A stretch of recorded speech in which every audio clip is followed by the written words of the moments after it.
BDR এর summary code আসলে এর মূল ব্যাখ্যাটা কি? বিসমিল্লাহির রহমানির রহিম। আমি একজন বিডিআর সদস্য।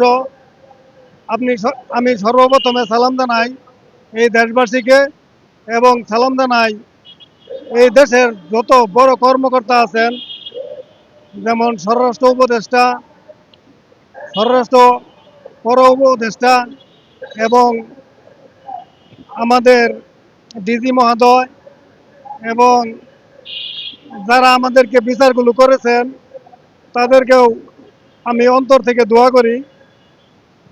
আমার কথাগুলো হইলো এরকম, দেখেন, মানুষের একটা সীমা থাকে, একটা ধৈর্য থাকে।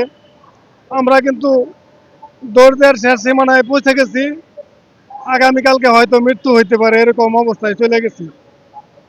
আমি অনেক কষ্টের সহিত আপনাদেরকে জানা দিতে চাই, সারা দেশবাসী আমাদের জন্য দোয়া করবেন, যাতে আমাদেরকে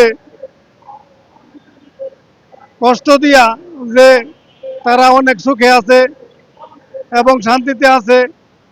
আসলে বিষয়টা এরকম না।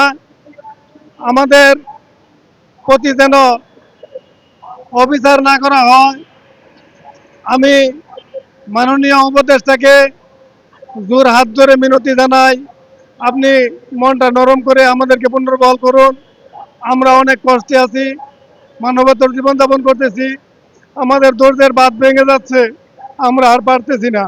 বুক ভরা কষ্ট নিয়ে ঢাকাতে বারবার আসতে হয়, এমনভাবে আসতে হয় গাড়ি ভাড়াও নিয়ে আসতে পারি না, আমাদের গাড়ি ভাড়া দাঁড় করে আনতে হয়। উপদেষ্টা সাহেব, আপনি তো জানেন আমাদের বিডিআর সম্বন্ধে।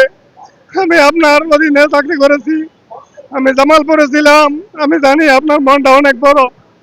আপনি দয়া করে মায়া করে আমাদের প্রতি একটু সদয় হন, আমরা যেন সামনের দিনগুলিতে সুখে শান্তিতে বসবাস করতে পারি, ছেলে মেয়ে নিয়ে যেন সুখ শান্তিতে ঘর সংসার করতে পারি। মা বাবা অসুস্থ, মা বাবা বৃদ্ধ হয়ে গেছে, তাদের কারোর উপর এখন বোঝা হয়ে আছি। মাননীয় উপদেষ্টা, আপনার হাতে অনেক ক্ষমতা আছে, আপনি দয়া করে মায়া করে আমাদের উপরে অবিচার না করে আমাদের উপরে ন্যায় বিচার প্রতিষ্ঠা করুন। এমন ভাবে ন্যায় বিচার প্রতিষ্ঠা করুন যাতে সারা পৃথিবীর মানুষ আপনার জন্য দোয়া করে।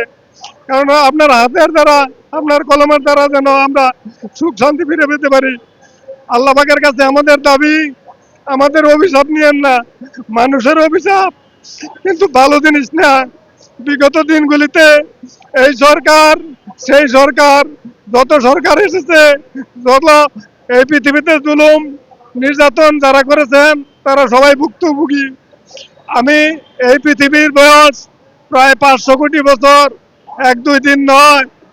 আমি আপনার কাছে অনুরোধ জানাই, দেশবাসীর কাছে অনুরোধ জানাই, প্রধান উপদেষ্টা যারা আছেন, সমন্বয়ক যারা আছেন, তাদের কাছে আমি অনুরোধ জানাই, আকুতি করি, মিনতি করি, দয়া করে মায়া করে আমাদের দিকে একটু তাকান।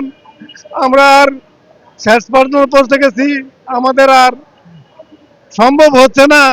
আমরা হয়তোবা এমন এক পর্যায়ে চলে যাব যেন আমরা আর আপনাদের সামনে দাঁড়িয়ে কথাও বলতে পারবো না, কিন্তু তখন থাকবে হাহাকার। সেই দিকে খেয়াল করুন। আমি শেষবারের মতো অনুরোধ জানিয়ে আমি এখান থেকে বিদায় নিচ্ছি।